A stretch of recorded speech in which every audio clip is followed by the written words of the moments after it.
A polished Italian shoe slammed into a travel bag on a glass floor.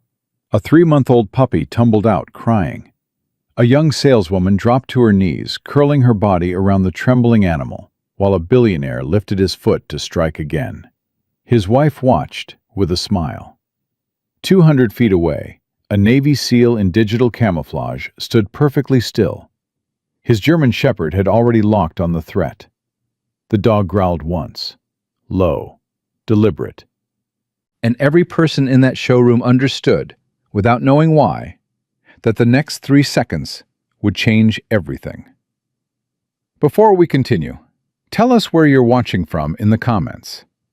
Subscribe now and stay until the very end. Let's see how far this story travels together.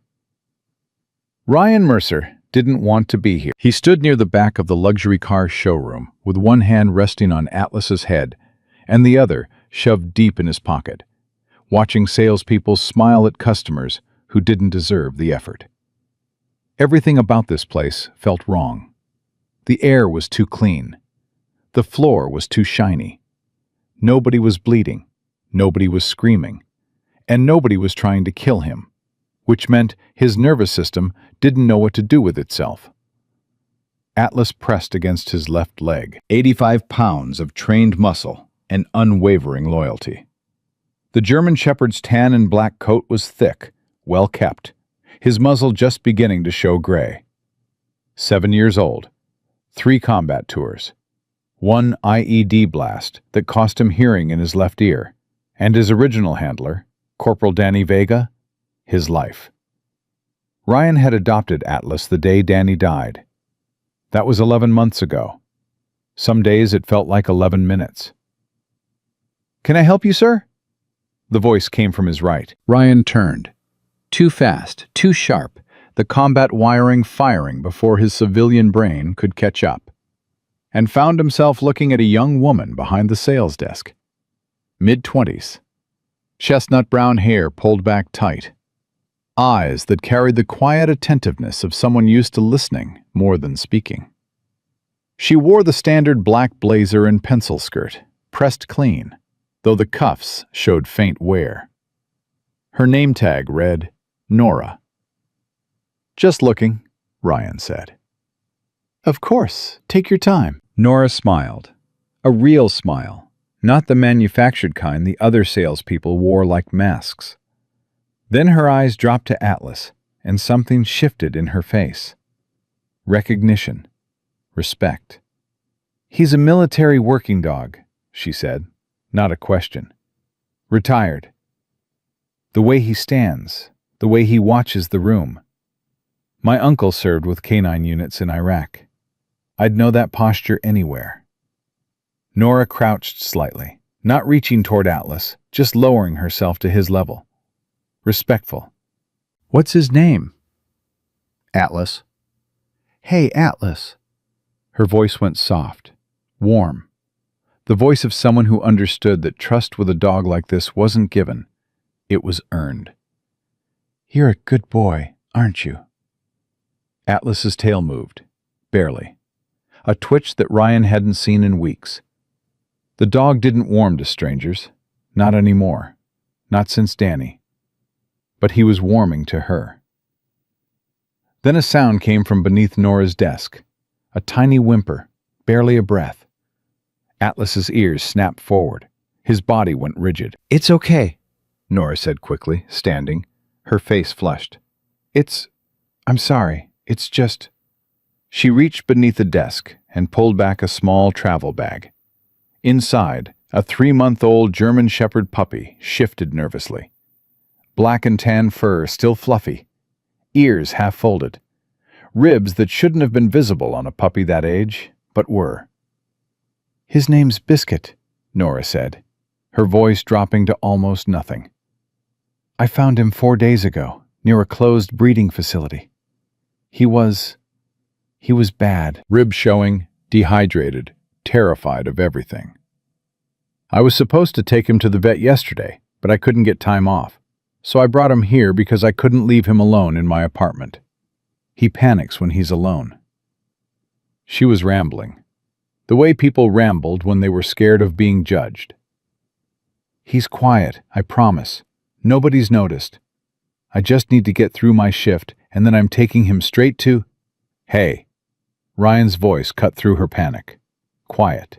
Steady. "You don't have to explain." Nora looked at him, then at Atlas, who had lowered his massive head toward the travel bag and was sniffing the puppy with a gentleness that seemed impossible for a dog trained to detect explosives and take down hostile targets. Biscuit whimpered again. Atlas whined. Soft. Almost human. "He likes him," Nora whispered. "He recognizes him," Ryan said. Something tightened in his chest. Danny's dog. The puppy Danny had found at the forward operating base. The one that got left behind when Danny died, because nobody thought a stray puppy was worth saving. Atlas remembered. Dogs always remembered. "You did a good thing," Ryan said. "Saving him." "Somebody had to." Nora stroked Biscuit's head. "The whole facility was shut down. 30 dogs left behind. Animal control said they'd get to it eventually." Eventually. Like that word means anything to something that's starving. Before Ryan could respond, the glass doors slid open. The couple entered like they owned the air. The man was tall, broad-shouldered, mid-40s, clean-shaven with sharp cheekbones and a suit that cost more than most people's cars. His movements were confident to the point of violence, the kind of confidence that came from never being told no. His eyes swept the showroom with the bored contempt of someone who'd already decided everything in it was beneath him. The woman beside him matched his energy perfectly. Platinum blonde hair, cream-colored coat, heels that clicked against the glass floor like gunshots. Her face was set in permanent dissatisfaction, as if the world had been specifically designed to disappoint her. Ryan read them in 2 seconds. Power couple. Old money mixed with new arrogance. The kind of people who tipped waiters with insults and considered it generosity. Atlas read them faster. The dog's body shifted. Not aggressive. Alert. The same posture he'd held outside compounds in Kandahar when something was wrong, but hadn't shown itself yet. "Easy, boy," Ryan murmured. The man began criticizing vehicles aloud, not asking questions, just performing, dismissing models with theatrical waves. His voice filled the showroom like it had paid rent. "This is what passes for luxury?" He ran his hand along a sedan's roof and pulled it away as if the car had contaminated him. "My wife's jewelry costs more than this entire floor." The woman wrinkled her nose. "It smells like a dealership, Warren." "Because it is one, Celeste, unfortunately." Salespeople scattered. Some approached with careful smiles. Others suddenly found reasons to be elsewhere. The survival instinct of employees who'd learned to read the temperature of wealthy customers the way soldiers read the temperature of hostile villages. Nora stayed at her desk, head down, professional. The posture of someone who'd learned that being noticed by people like the Ashfords meant being targeted. Then Biscuit whimpered. It was barely a sound, more breath than bark. A tiny creature adjusting in his bag, scared of the loud voices, trembling against the fabric. But it was enough. Celeste's head snapped toward the desk. Her eyes narrowed to slits. "What is that?" Nora swallowed. She stepped forward, hands clasped, voice soft and careful. "I apologize, ma'am. It's just a puppy." Temporarily. "He's not—" "A puppy?" Warren turned, his face twisted with a disgust so practiced it looked rehearsed. "In a luxury showroom? What kind of establishment allows animals on the sales floor?" "Sir, he's very quiet. I'm taking him to the vet after my shift. He won't—" "I don't care where you're taking it." Warren stepped toward her desk. "I care that I'm spending my valuable time in a place that apparently has no standards." "Warren." Celeste's voice was ice. "Get rid of it." What happened next took less than 2 seconds. Warren moved with the casual violence of a man who'd never faced consequences. His polished shoe swung forward and connected with the side of the travel bag. Hard. Deliberate. The bag skidded across the glass floor. Biscuit tumbled out. A tiny ball of fur and bone rolling once before collapsing, a thin cry escaping his throat that echoed off every surface in that showroom. Nora dropped to her knees instantly. Her body moved before her mind caught up. She gathered Biscuit to her chest, curling around him, one arm shielding his head, the other trembling as she checked for breathing. "Oh God, please," her voice shattered. "He's just a baby. He's just a baby." The puppy whimpered against her chest. Alive, scared, hurt. Celeste laughed. A small, delighted sound, like she'd witnessed something entertaining. "Pathetic," she said. "Absolutely pathetic." Warren straightened his jacket. "Now perhaps we can continue our visit without—" "Mama!" The word didn't come from Nora. It came from the far side of the showroom, where an older saleswoman, Carmen, her name tag read, had been watching with her hand over her mouth. She'd whispered it involuntarily. The maternal sound that escapes when you witness cruelty against something helpless. Warren's head snapped toward Carmen. "What did you say?" Carmen's face went white. "Nothing, sir. That's what I thought." Warren dismissed her with a look that could have peeled paint. Then he turned back to Nora, still on her knees, still clutching the injured puppy. He lifted his foot again. "Let me make myself clear," he said, his voice carrying across the silent showroom. "Either that thing is gone in the next 30 seconds, or I make a call that ensures you never work in this industry again." "Stop!" The voice came from the back of the showroom. Low, controlled, carrying without shouting. The kind of voice that didn't need volume because it had something far more dangerous behind it. Absolute certainty. Ryan Mercer stood 20 feet away, Atlas at his side. The dog's hackles were raised, his body square, ears locked forward, a growl building in his chest that vibrated through the floor like a warning from somewhere ancient and deep. Warren froze. His foot hovered in midair. His eyes found Ryan. The military uniform, the stance, the dog. And for one flickering moment, uncertainty crossed his face. Then the mask returned. "Excuse me?" Warren lowered his foot slowly. "Who the hell are you?" "Someone who's watching you assault a woman and an animal in front of 30 witnesses."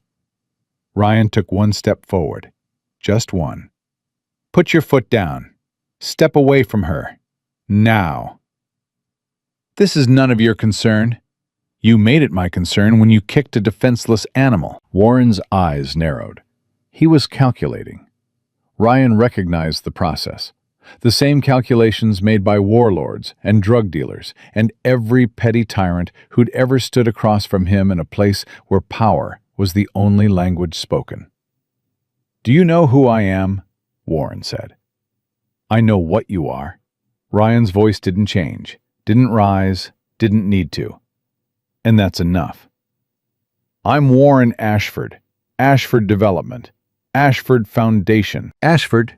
I don't care if you're Warren Ashford or Warren Buffett. You kicked a 3-month-old puppy, a sick, starving, frightened animal that weighs less than your shoe. And you're about to do it again." Atlas stepped forward. One step. The growl deepened. Not aggressive, but deliberate. A warning, measured and unmistakable. The sound of a dog who had faced suicide bombers and ambushes and the worst humanity had to offer, and had decided that this man was a threat. Celeste grabbed Warren's arm. "Warren, the dog!" "Control your animal," Warren snapped at Ryan. His voice cracked. Just barely. Just enough. "He controls himself." Ryan met Warren's eyes. "He just doesn't like what he's seeing." "Neither do I." Warren's jaw tightened. He straightened to his full height, which was considerable, and took a step toward Ryan. The move of a man who'd spent his life intimidating people, with size and money, and the certainty that consequences were for other people. He swung. It was a rich man's punch, slow, telegraphed, full of ego and empty of skill. Ryan redirected the arm, used Warren's own momentum. A controlled pivot, no drama, no theatrical violence, just balance removed and a body finding itself face down against the glass floor, breath knocked out by surprise rather than injury. 3 seconds. Warren Ashford, real estate billionaire, philanthropist, pillar of the community, lay on his stomach on a showroom floor while a German shepherd stood over him with bared teeth and a growl that made 30 people forget how to breathe. "Don't move," Ryan said calmly. "He's trained to respond to aggression. If you stay still, he stays still." "Get this beast off me!" Warren's voice was muffled against the floor. "Celeste, call the police! Call everyone!" Celeste was already on her phone, her voice shrill, her words tumbling over each other in a cascade of outrage and entitlement and the particular fury of a woman whose husband had just been humiliated by someone who didn't care about their last name. Nora hadn't moved. She was still on her knees, biscuit pressed against her chest. Tears streamed down her face, not from pain, but from the delayed realization of what had almost happened. What would have happened if Ryan hadn't been standing at the back of that showroom with a dog who could read evil before it announced itself? "Are you okay?" Ryan crouched beside her, his entire demeanor shifting. The predator was gone. What remained was something gentler. "I think so." Nora's voice was barely audible. "Biscuit, he got kicked hard. His side." "Let me see."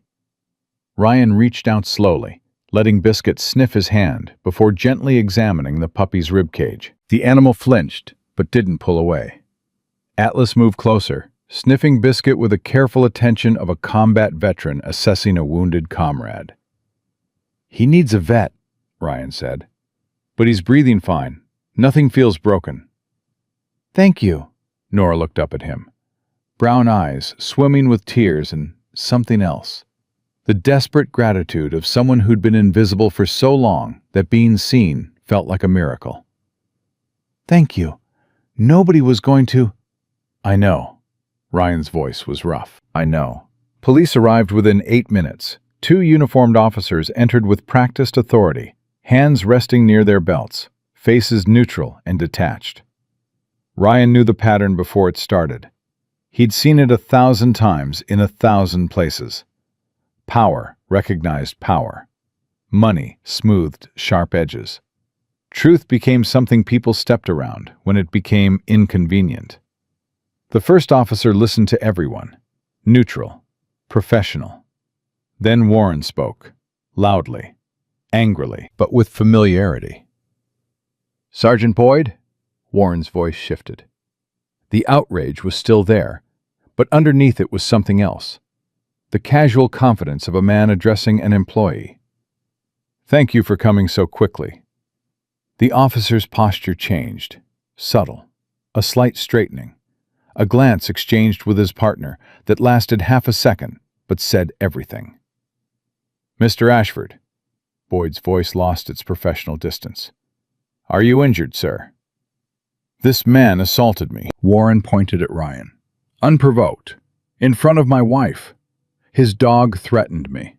I want him arrested." "He kicked a puppy," Nora said. Her voice came out thin. "He kicked my—" "Ma'am, we'll get your statement in a moment." Boyd didn't look at her.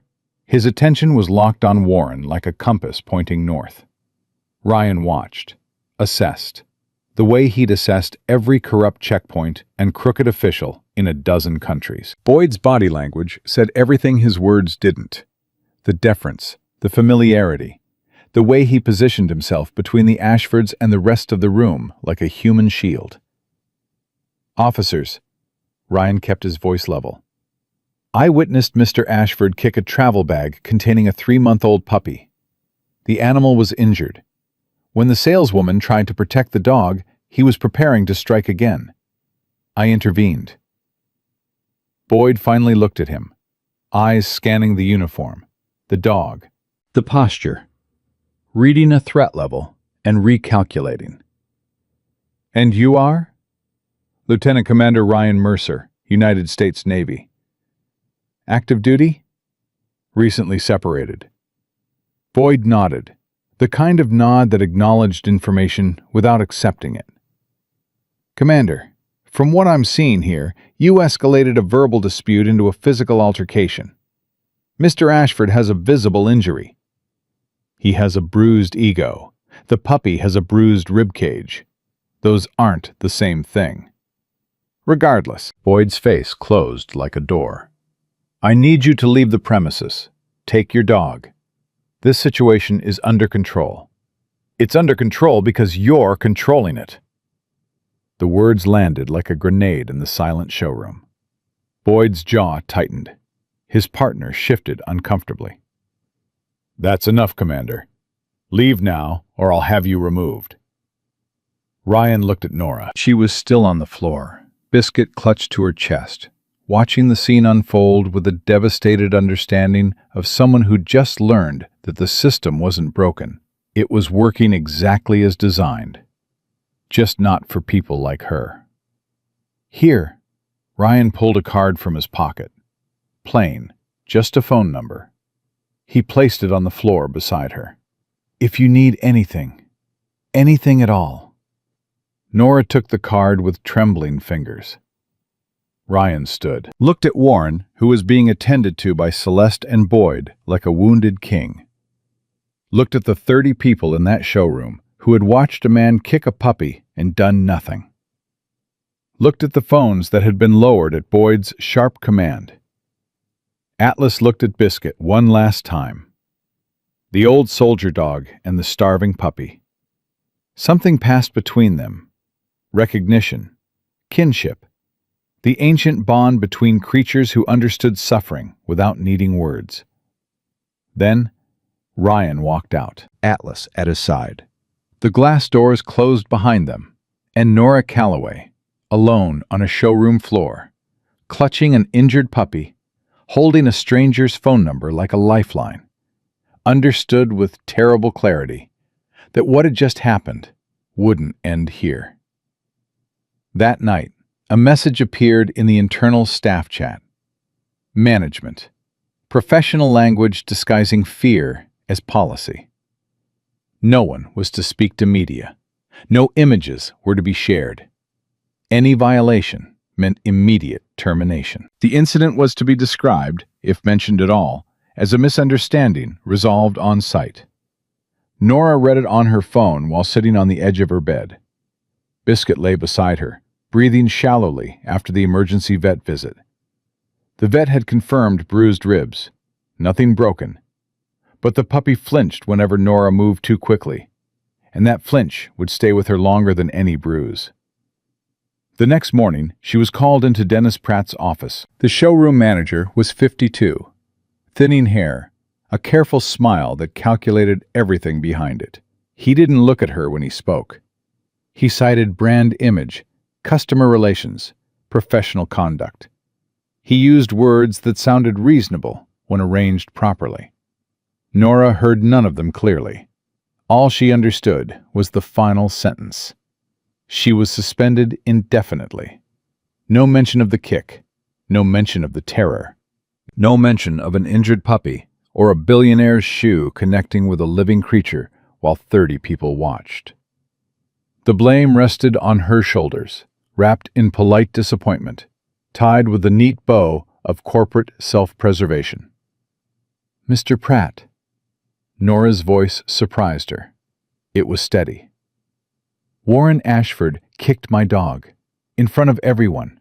Your cameras recorded it." Pratt's smile never wavered. "The cameras in that section were undergoing maintenance yesterday. Unfortunately, no footage is available." The lie was so smooth it barely left a mark. But Nora felt it, like a blade sliding between ribs. She packed her things, a few pens, a photo tucked in a drawer. She carried Biscuit against her chest as she walked past coworkers who suddenly found reasons to look away. Nobody spoke. Nobody met her eyes. The silence was deafening. The silence of people who knew what was right and chose what was safe. Outside, the sky was heavy, rain that hadn't started yet. What Nora didn't know, what she couldn't know yet, was that someone hadn't looked away. At a desk across the showroom, a younger colleague named Jenna had watched everything from behind a display pillar. She'd filmed it. Hands shaking, heart pounding. She'd screenshotted the management message the moment it appeared. She hadn't spoken up. Fear kept her silent. But conscience kept her from deleting anything. That evening, Nora's phone buzzed. An unfamiliar number. No greeting, just files.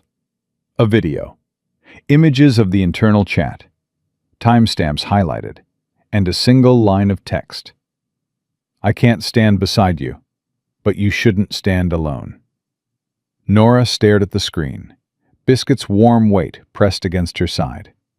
Outside, the first drops of rain tapped against the window. And somewhere across town, in a modest apartment he'd rented after leaving the Navy, Ryan Mercer sat in the dark, with Atlas at his feet, staring at a wall, and feeling the same cold certainty he'd felt before every mission that went sideways. This wasn't over. This was just the beginning. And the people who thought their money made them untouchable had no idea what was coming for them. The days after the showroom didn't arrive loudly. They crept in, one by one, wrapped in small disturbances that felt easy to dismiss if you wanted to believe nothing was wrong.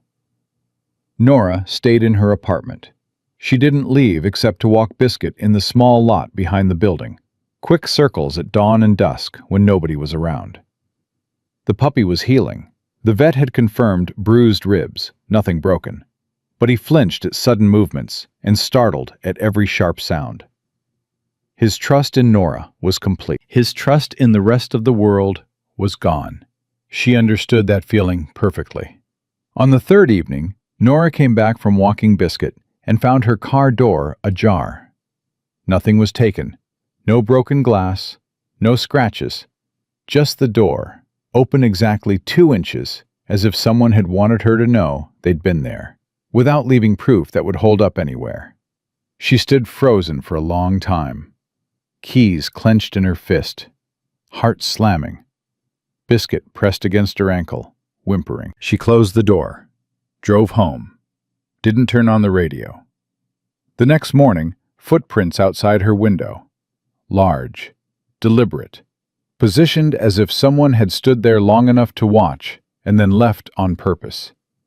Not hiding, announcing. Nora considered calling the police.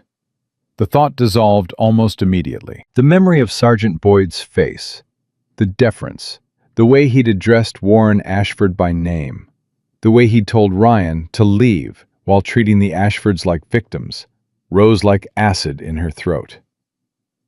She locked her doors earlier, stopped opening her curtains, slept with one hand on Biscuit's back, counting his breaths in the dark.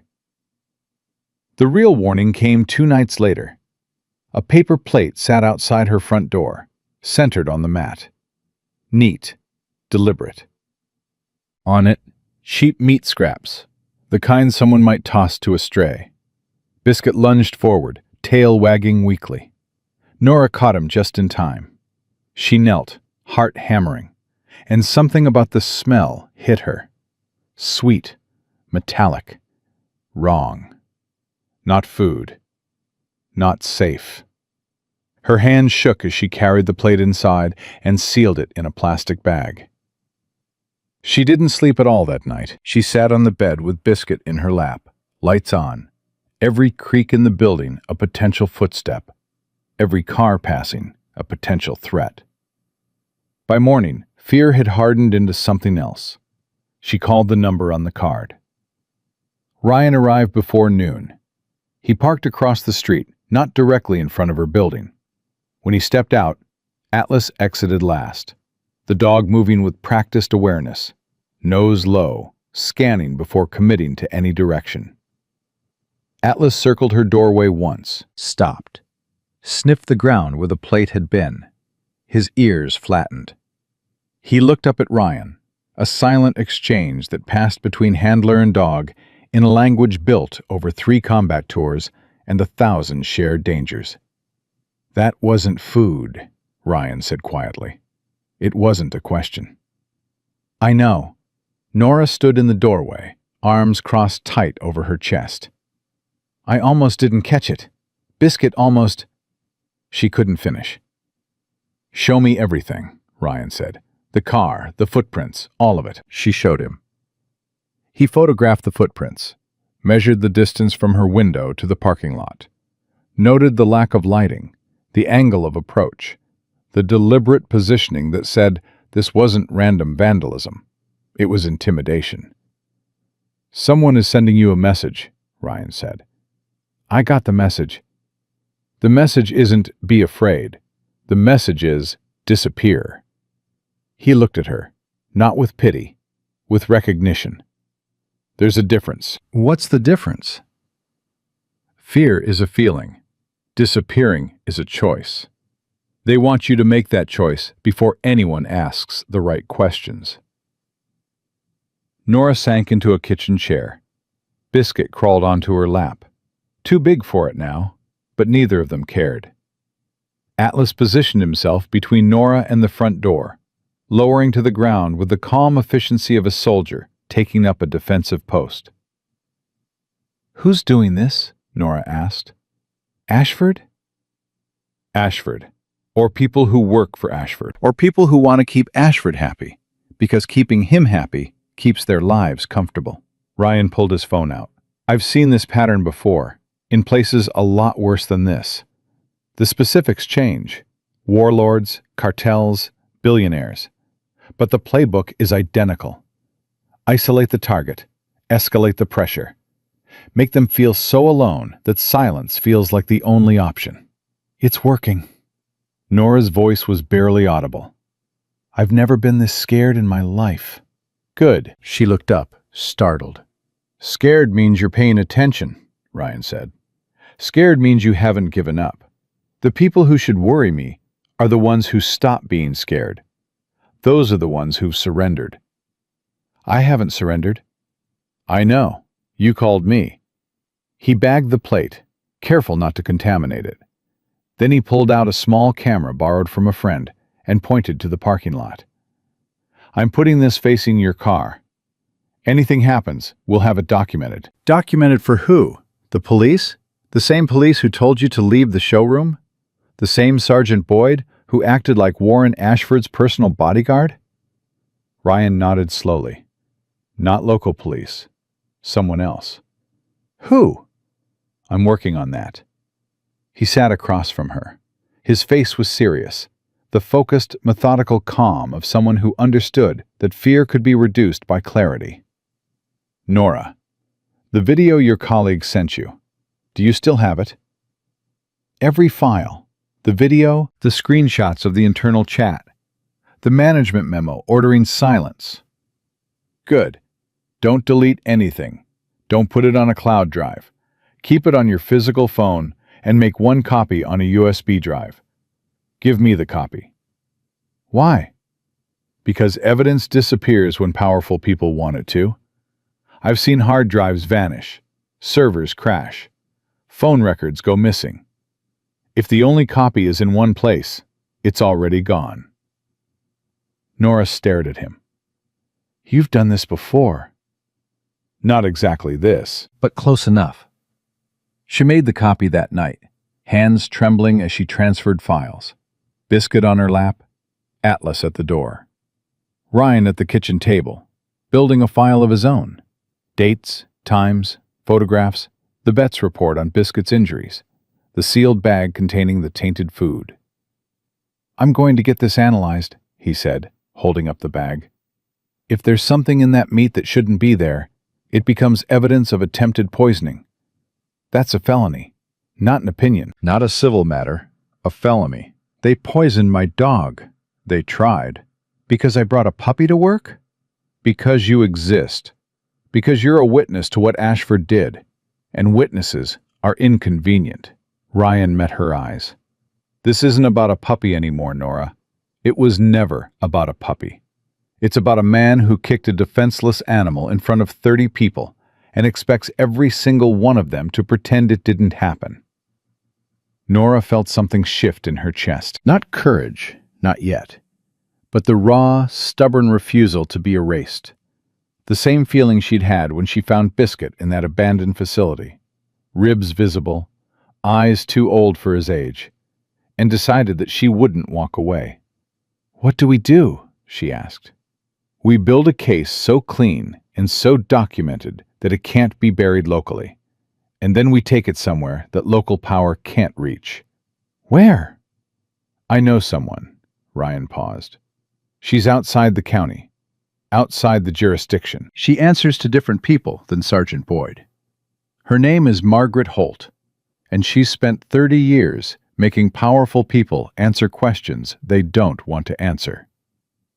The anonymous calls started 2 days later, late at night. Unknown numbers. No voice, just breathing. Once, a laugh. Another time, a single sentence spoken in a voice that was deliberately distorted. "You should have stayed quiet." Nora stopped answering unknown numbers. But the damage worked the way damage always works. Not in the moment, but in the silence after. Her hands trembled when the phone vibrated. Biscuit whined whenever it rang. The sound of a phone became the sound of fear. Ryan documented everything. Dates, times, screenshots. He coordinated with the vet to obtain written confirmation of Biscuit's injuries and the suspected contamination of the food. Each detail was placed carefully into the growing file. And then Jenna sent more. The colleague who'd filmed from behind the display pillar never met them in person. She was careful, painfully so, communicating only through encrypted messages, never using her real name. But she continued to send updates, additional screenshots, a forwarded email from Dennis Pratt to all staff, reminding them of their loyalty obligations. And then a detail that changed everything. "The Ashfords are coming back," Jenna wrote, "next month, to the showroom. As if nothing happened. Management is preparing a special reception." Nora read the message 3 times. Each reading made her stomach drop further. "They're coming back," she told Ryan. "To the same showroom. The same floor where he kicked Biscuit. Like a victory lap." Ryan was quiet for a moment. Atlas lifted his head, reading the shift in his handler's energy. "They're not coming back for cars," Ryan said. "They're coming back to prove they can. To show every employee that nothing happened. That nobody talked. That the system held." The system did hold. Not yet. Ryan looked at her. The system holds when everyone stays silent. One person talks, the whole thing cracks. One person like me. One person exactly like you. That evening, Ryan drove out of town. Not far, just far enough to cross the invisible boundary where the Ashford name stopped carrying weight. Atlas sat in the passenger seat, alert as always, watching the road with the same vigilance he'd applied to convoy routes in Helmand Province. The woman they met was named Margaret Holt. She was early 60s, tall, spare, iron-gray hair cut just below her ears, glasses perched low on her nose, no jewelry, no makeup. The kind of woman who'd spent decades listening to lies and learned how to wait for truth to stumble forward on its own broken leg. When Ryan spread the evidence across her desk, the video, the screenshots, the vet reports, the food analysis showing traces of rat poison in the meat scraps, the timeline of threats, Margaret studied each piece without speaking. Her pen moved slowly across a yellow legal pad. She asked questions only when clarity demanded it. When Atlas shifted beside Nora's chair, Margaret noticed, but didn't comment. She had long ago learned that protection sometimes came with fur. "This isn't just assault," Margaret said when they finished. She tapped the screenshots. "It's intimidation, retaliation, and obstruction." Nora felt something loosen in her chest. Not relief. Permission. "And this," Margaret held up the food analysis. "Attempted poisoning of an animal in connection with witness intimidation. That's a separate charge, a serious one." "Can you do something with it?" Nora asked. "I can take it to the State Oversight Committee, outside your local jurisdiction. Outside Sergeant Boyd's reach." Margaret leaned back. "But I need you to understand something. The process will be slow. It will get uncomfortable. Powerful people don't collapse politely. They fight. They spend money. They hire lawyers who are very, very good at making victims look like villains." "I'm not a villain." "I know that. But the process doesn't care about what I know. It cares about what can be proven."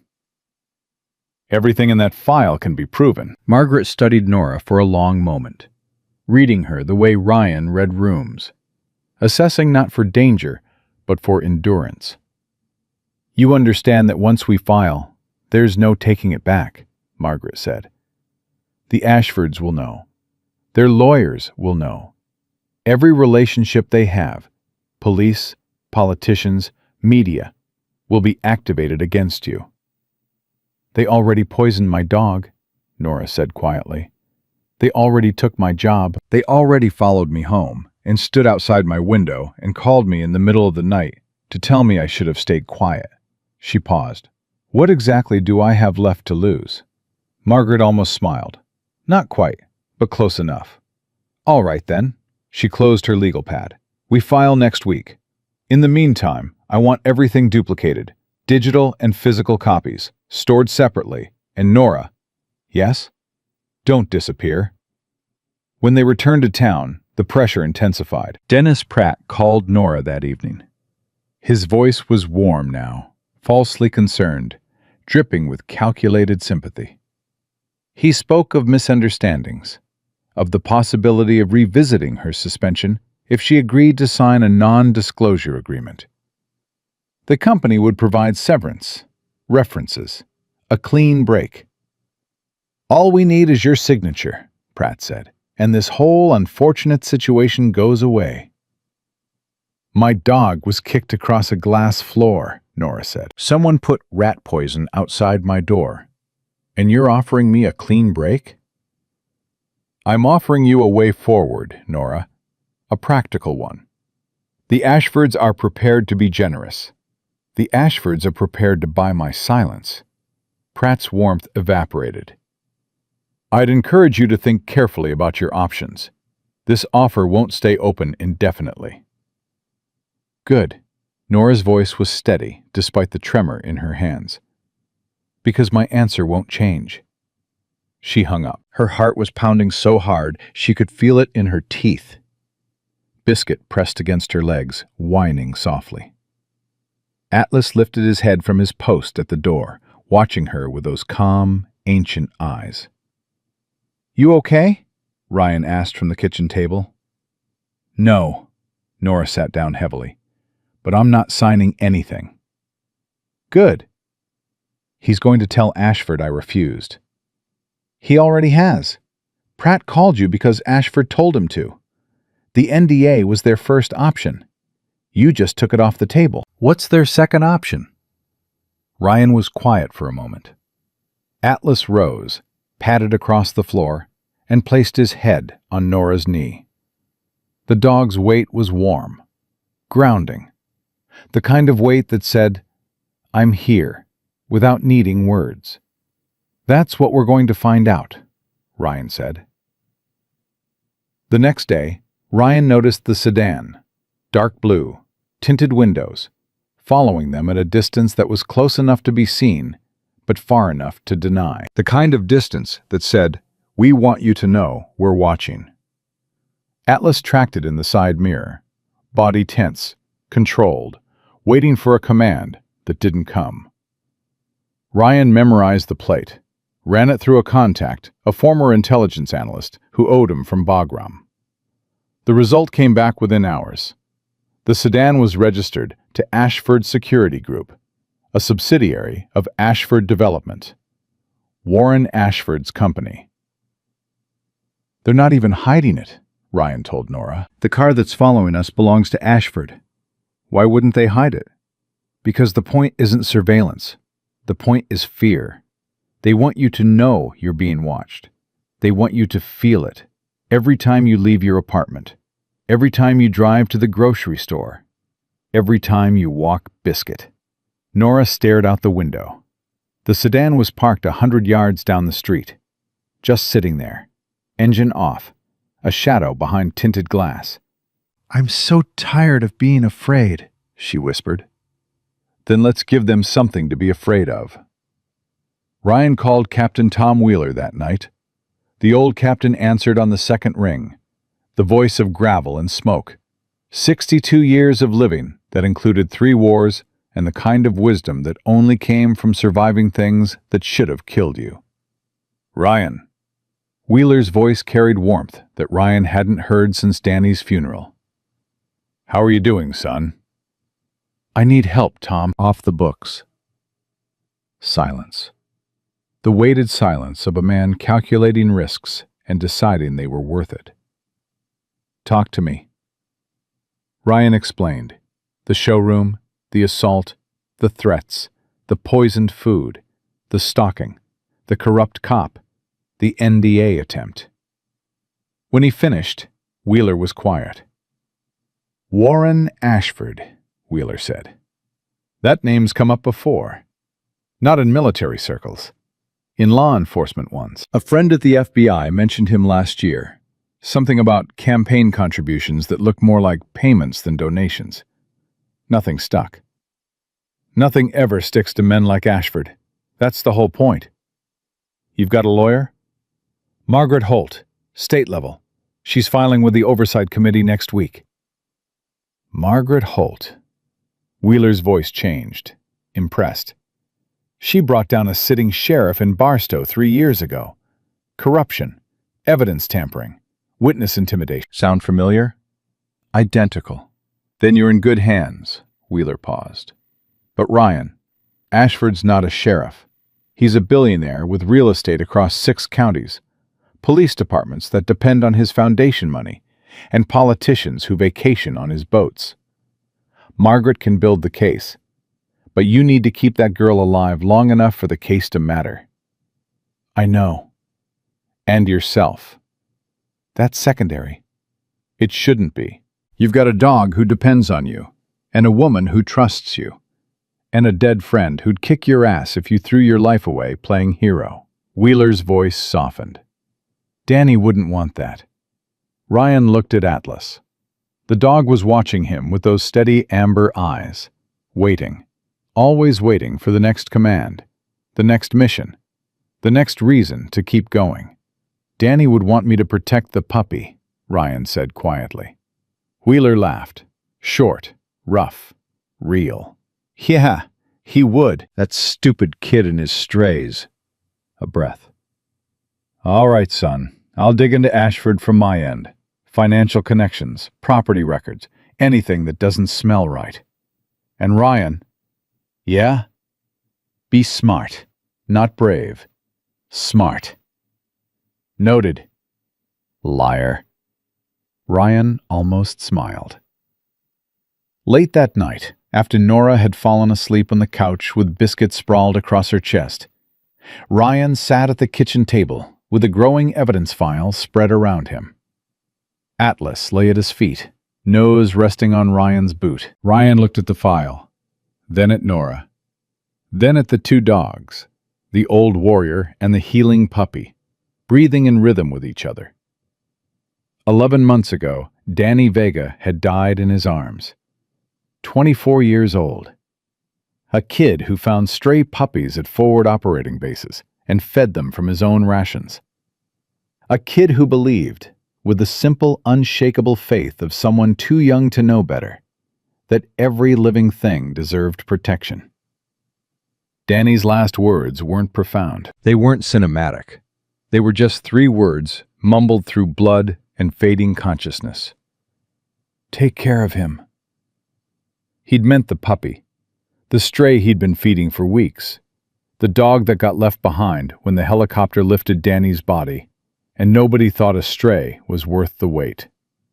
Ryan had carried that failure for 11 months. The puppy he didn't save. The promise he didn't keep. He looked at Biscuit, asleep, safe, healing. Maybe this was how it worked. Maybe you couldn't go back and save the one you lost. Maybe the only thing you could do was save the next one, and the next one after that, and keep saving them until the weight of the ones you couldn't save became bearable. Atlas whined softly, a sound of understanding, of shared grief. I know, boy, Ryan murmured. I know. Outside, the dark blue sedan sat in its usual spot 100 yards down the street. Engine off. Watching. But for the first time, the people inside that car were watching something they didn't understand and couldn't control.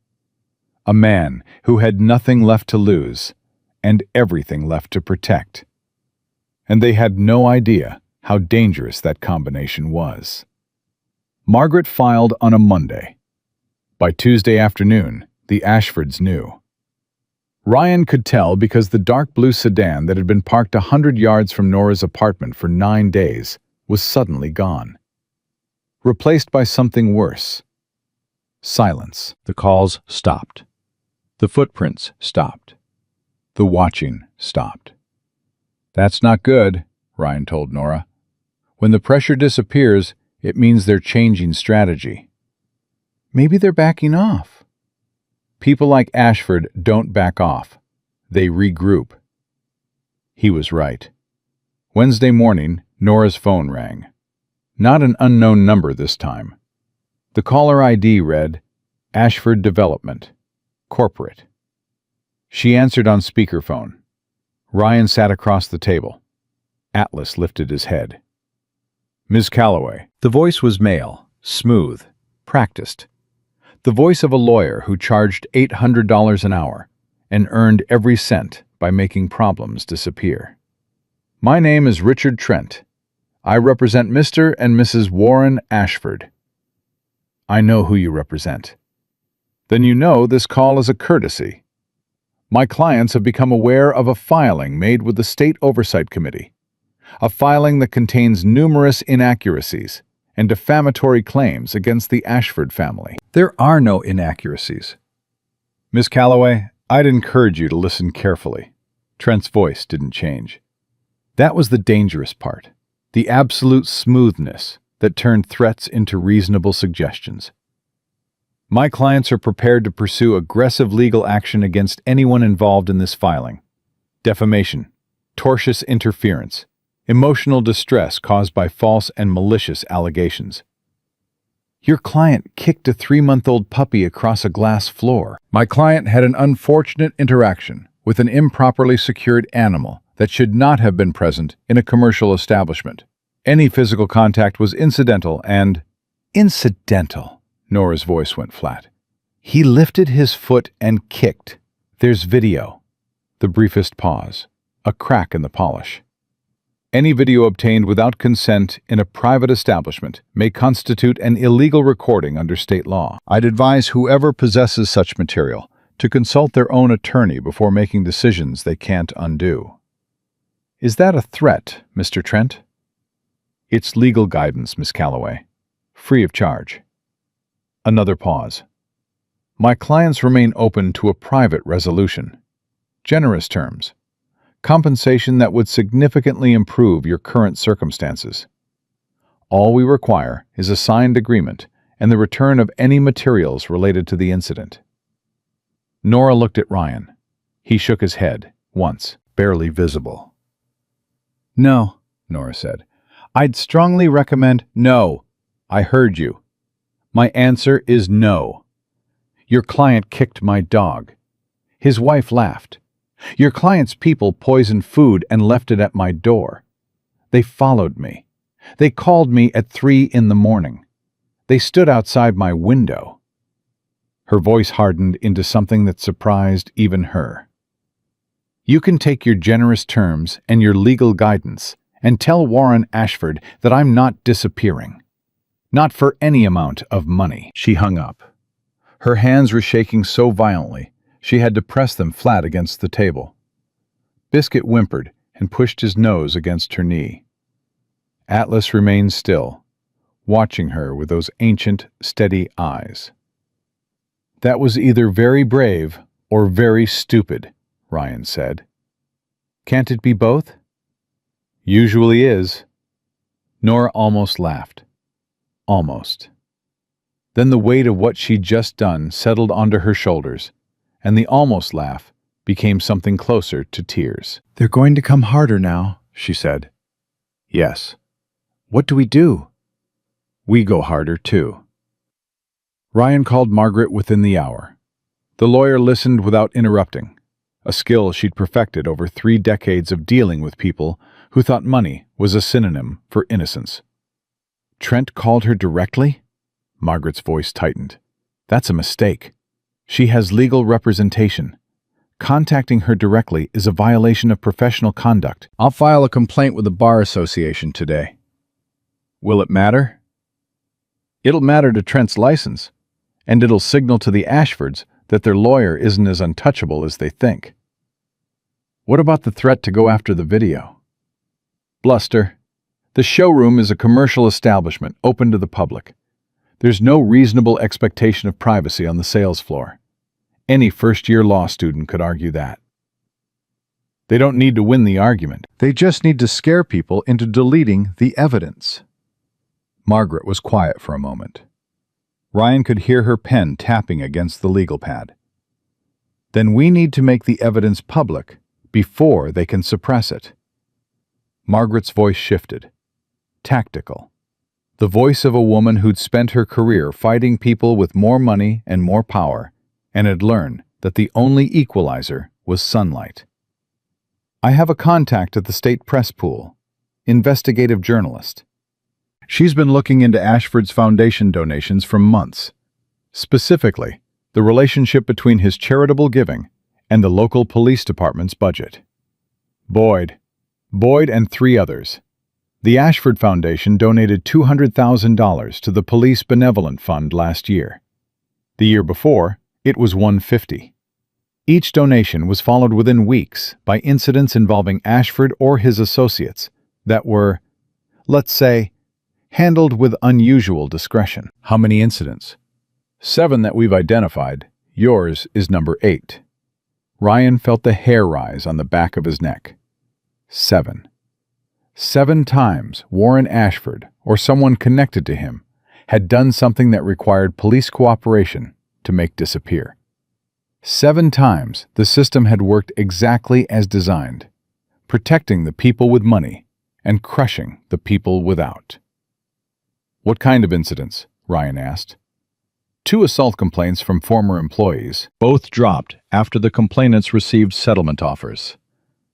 1 DUI that was reduced to a parking ticket. 1 domestic disturbance call to the Ashford residence that somehow generated no report.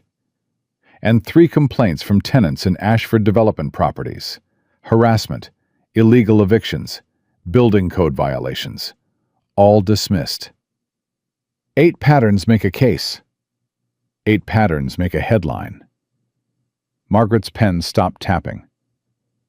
"I'll contact the journalist today. But Ryan, once this goes public, the Ashfords will escalate. They'll use everything they have. Lawyers, private investigators, media pressure, political connections. Nora needs to be prepared for that." "She's ready." "Are you sure?" Ryan looked across the room.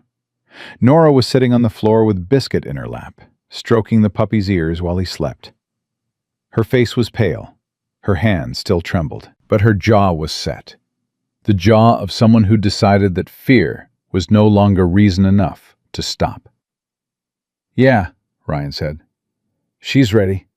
The journalist's name was Claire Donovan. She came to Nora's apartment 2 days later. Mid-40s, short auburn hair, the sharp, restless energy of someone who'd spent 20 years chasing stories that powerful people didn't want told. She brought a recorder, a camera operator, and a stack of questions that were precise enough to suggest she'd been waiting for someone like Nora for a long time. "Tell me about the showroom," Claire said. Nora told her. Everything. The kick, the puppy's cry, the way Warren Ashford had lifted his foot to strike again, the way Celeste had laughed, the way Ryan had intervened, the way the police had arrived and treated the Ashfords like victims and Nora like a problem. Then she told her about what came after: the suspension, the management memo ordering silence, the car door left ajar, the footprints, the poisoned food, the calls, the NDA offer, the lawyer's threat. Claire listened without expression. Professional. But her camera operator's hands were shaking. "The poisoned food," Claire said. "You had it analyzed?" "Rat poison." Nora's voice was flat. "Enough to kill a puppy his size within hours." "And the surveillance?" Ryan produced the photographs, the sedan's license plate, the registration trace showing Ashford Security Group. Claire studied the documents. Then she looked up. "I've been investigating the Ashford Foundation for 6 months," she said. "Campaign donations that look like bribes, police funding that looks like protection money, complaints that vanish like they never existed." She paused. "But I've never had a witness willing to go on camera." "I'll go on camera," Nora said. Ryan looked at her. "Nora, I know what it means. I know they'll come after me harder. I know they'll try to destroy my reputation and my life, and anything they can reach." She held Biscuit closer. "But if I stay quiet, they do this to someone else. Next month, next year. Someone else walks into that showroom and doesn't do what they want, and gets kicked, or threatened, or poisoned. And that person will be alone, the way I was alone before you showed up." She looked at Ryan. "I'm not letting that happen." Claire turned on the camera. Nora spoke for 43 minutes. She didn't embellish, didn't dramatize. She told the truth the way truth sounds when it's been carried too long. Heavy, raw, cracked at the edges, but unbreakable. When she finished, Claire lowered the camera and exhaled. "This is going to change things," Claire said. "For you and for them." "Good," Nora said. "Things need to change." The story aired on Thursday evening. State News. 6-minute segment with a promise of extended coverage. Claire had built it carefully. The video from the showroom, Nora's testimony, the food analysis, the Ashford security registration, the pattern of complaints, the foundation donations, the police connections. 11 million views in 48 hours. The video of Warren Ashford kicking a puppy across a glass floor played on every platform, every feed, every screen.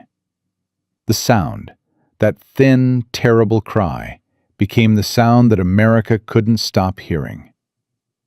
And then the second wave hit. Other people came forward. The 2 former employees who'd signed settlements contacted Claire through anonymous channels. One of them, a woman named Rachel, agreed to speak on camera. She described being grabbed by Warren at a company event, being told by HR that it was a misunderstanding, being offered money to sign an NDA. She'd taken the money because she had 2 children and no other options. "I've been carrying this for 3 years," Rachel said. Her voice broke on camera. 3 years of silence because I was afraid of what he'd do if I talked. And then I saw that video, that puppy on the floor, and I thought, if a 25-year-old saleswoman can stand up, what's my excuse? The 3rd former employee came forward the next day. Then, a tenant from an Ashford development property. Then another. 5, 6, 7 witnesses. All with the same pattern. All with the same silence broken by the same video of a man kicking a puppy. Margaret called Ryan on Friday morning. "The Oversight Committee has accelerated their review," she said. "The media coverage forced their hand. They're requesting all internal communications from the showroom. Hard drives, camera footage, whatever Pratt claims was under maintenance." Pratt said the cameras were down. Pratt lied. "We have a statement from the security company that maintains those cameras. They confirmed the system was operational on the day of the incident."